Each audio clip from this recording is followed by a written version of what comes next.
แต่มาอยู่เพื่อนหลังนี่ผู้ได้ถึกตอกลายกูโม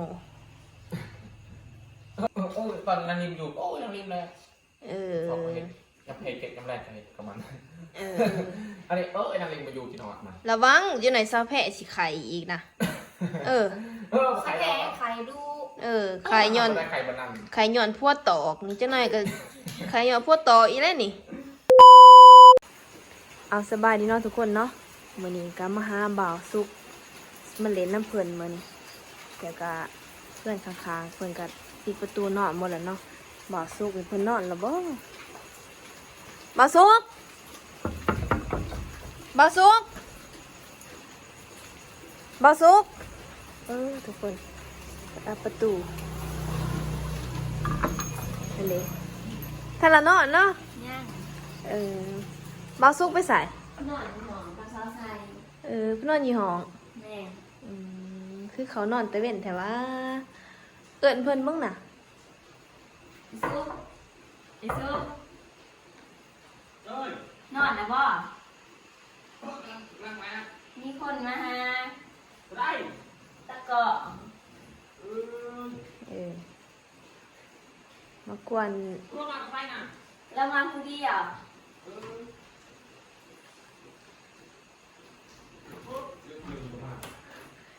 สบายดีอีนายพากันนอนแล้วบ่นี่ฮะกำลังว่าสินอนกำลังสินอนเดี๋ยวไปใส่ดึกดื่นเราสิมันเล่นน้ำเจ้านั่นแหละอีนายจะนายว่าบ่ห้ามเมื่ออีกก็ว่าอยู่นี่คำมือล่ะ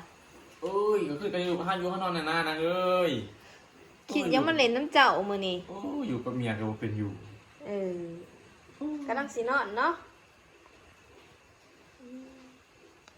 คนตรงดิจะสินอนม่วนบ่ฮะ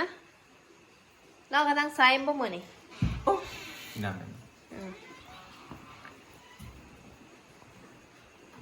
มาเลยนะจักว่าเห็นอะไรเลยเนี่ยน่ะบ่ได้ใส่ส่งบ่ได้ใส่ส่งกำลังโกยเสมียมาปุ๊บเลยนะมาถือจังหวะลีเนาะนอนก็ไปนั่งแล้วกำลังสินอนนี่ก็เลิกเติบได้ทุกคนเลยคิดยังมาเล่นน้ำเพิ่นก็ทำมาปืนอยู่กับสาวตลอดกำลังว่าสิใส่เสื้อแพรปิดไข่เขาไปนอนเปิดยางว่าผู้เดียวบัดเมื่อชานเมื่ออีบ่นี่มาพักหลังตะกแลนะมุกวนเวลามึงขอนอนอยู่นี่แหละบ่หานเมื่อกะจะสินอนได้ไสนอนใส่ก็ได้แล้วถ้าให้นอนอยู่โซฟานี่ก็ได้นอนโซฟานี่นะนะคนบ่อยนอนข่อยนอนอยู่นี่อยู่กับหมูกับเมียก็มายุ่งบุกินข่อยบ่กินกันแล้วกันแล้วไปกินหน้ากำลังสีนอนก็เท่าใส่สะแพนนอนผู้เดียวบ่หมดแรงนี่แพนนอนตรงนี้ไหนเปิดก็มาอยู่บ้านใหม่นี่สิเขา2 ทิศแล้วเนาะลงไปลงมาแล้วอยู่เดือนครับสิเขา2 ทิศล่ะใช่ก็มูวัดอีไหนแบบว่าคอยติดตามชีวิตเจ้านั่นนะก็ประจำอยู่กับเจ้านี่แหละ FC เพิ่นก็อยากเห็นอัปเดตชีวิตประจำวันของเจ้าก็ต้องมาคู่มือแล้วเนาะไปตดฮะไปตดก่อนอย่าอีนางมีนสิไปตดตายแล้วจะมาเห็ดขัดเถอะเนาะตดแหละหรอบ่นี่เราตดแล้วเลยตดเอาโพมก้มหัวเจ้าของว่ะบริษัทส่งชอบอะไรอีหนังแกก่อนบ่บริษัทลงตะแพะมาน่ะแล้วมันป่อนออกมาเด้ออีไหนวันติดไปจะอยู่วันละกระป้อมป่อนนี่บ่ได้เด้มาอื่นไม่ได้ไหนจังเลยนางอยากกลัวแต่ก่อนตะกี้ก็จะกลัวแกลายจะมากันข่อยบ่เมื่อข่อยบ่ฮั่นเมื่อนี่เมื่อส่งได้บ่นอนอยู่นี่นะนอนอยู่นี่บ่เห็นนอนอยู่ไสล่ะนอนอยู่นอกแหละฮะนอนอยู่นอกกันนะบ่อยากนอนอยู่นอกติ โดย ยุ่งบ่หลายน่ะบ่ กันยังไง เออ บ่มียุ่ง ขอฟังนางคอยจะนอนนะกำลังที่นอนโกยใจยังใจเกาะตุ่ม กำลังสิโกะสิมีอ่ะเฮ้ยมาคัดจังหวะพอดีทุกคนเอ้ย เจ้าอาบน้ำแล้วบ่มานี่ อาบเรียบร้อยแล้ว กินข้าวแล้ว เออ อ๋อ กินแล้วแล้ว กิน พวกเจ้ากินแล้วบ่ กินแล้วกินแล้วยานี่ อืม กินแล้วเจ้าก็มา เอาสู้เพิ่นอยากหายแล้วเพิ่นเบิดอารมณ์ล่ะ จักรลา เอ้า สิหายแล้วว่าสินอนนำมือได้เจ้าก็มา อืมบ่ฮู้แล้วเนาะมาถึงสวงพอดี โอ้เอ้าขอสิขอถามเจ้าอย่างหนึ่งเนาะ ต่างอย่างนี้ไหน แต่มาอยู่เพื่อนหลังนี้ผู้ใดถึกตอกลายกูหมู่ ไอ้นักแพ้ อีนางแพ้ นอนน้ำมันมือ เออ คนเดียวจะนอนน้ำมันไส้แล้ว นางแพ้เนาะถึกตอกลายกูหมู่เนาะนางไส้กำลังสิถึกตอก ตอนนางริมอยู่นางริมเลย เออ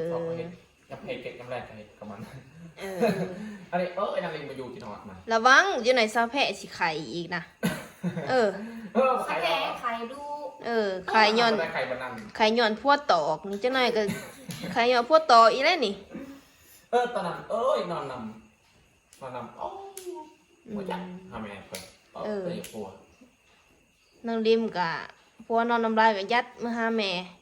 ปะนางแพ้ก็ถึกตอกลายจนไข่แตก แพ้ก็กินเมื่อห้าแม่แล้วก็มาคือ แต่ว่านางไซนี่เก่งกว่าหมู่เนาะเพิ่นเก่งกว่าหมู่บ่หรือว่าบ่ค่อยปานใด บริสุทธิ์นอนน้ำมัน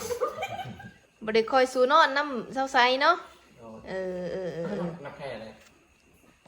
กำลังสินอนนางไซมื้อนี้ เรากำลังสินอนน้ำเช้าไส้เจ้าก็มาตัดตลอด เออ มื้อได้ว่าสินอนเจ้า เฮ็ดจังได๋บ้านนี้เบิดอารมณ์แล้วบ่จักน่ะ ก็หมดแล้ว เบิดแล้วบ่บัดนี้ข่อยสิขอนอนอยู่เฮือนเจ้าจังได๋ก็ค่อยๆนี่เด้อ แต่ว่าเสื้อผิดแจง หมอค่อยๆแน่ข่อยอยากข่อยนอนบ่หลับข่อยสิอิจฉาเจ้า ไงนายจำเสาตื่นแต่เช้าเลยนะเพื่อจะเช้าเลยนะมืออื่นจีซ้ำเช้าให้มี แล้วคือ3 สาวอันเช้าแท้เด้ ซ้ำก็ซ้ำสิเป็นใดข่อยก็นอนแต่ข่อย แล้วเจ้าเมื่อแต่เช้าเลย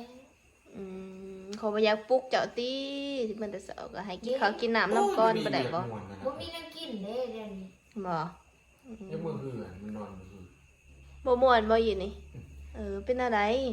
นอนนอนเหือนได้กินหายาอย่างสบาย อยู่นี่มันบ่มีบ่อนหากินแล้วเนาะ เที่ยวมากับเพื่อนกับบ้านตัวนั้นรถไฟลงมา อยู่นี่มีแต่สื่อกับสื่อได้ อยู่ชนีเมื่อนั้นชอบมึงอยากมาบ้านตัวนั้น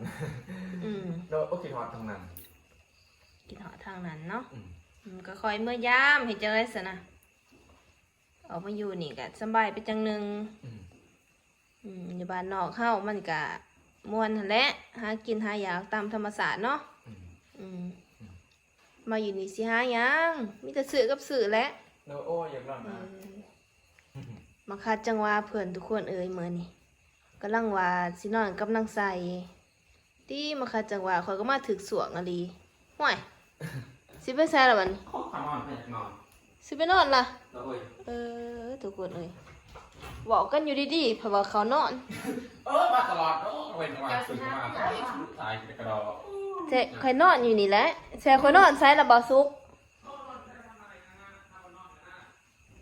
ฮะให้เมียจะบ่หาให้ นอนแล้วข่อยก็ได้ นอนน้ำเจ้าบ่ ยันยุงกัดจ้ะ บ่สิได้ค่ะคร่าวๆจ้ะ บ่สุก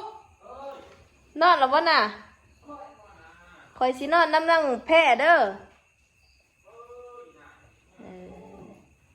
อันนั้นทุกคนเนาะบ่สุกเพิ่นกับเขานอนเลยมื้อนี้ข่อยก็สิขอนอนน้ำนั่งแพ้คืนนึงเนาะจังได๋ก็มีแต่ว่าเพาะกันคลิปหน้านะทุกคนเนาะบ๊ายบาย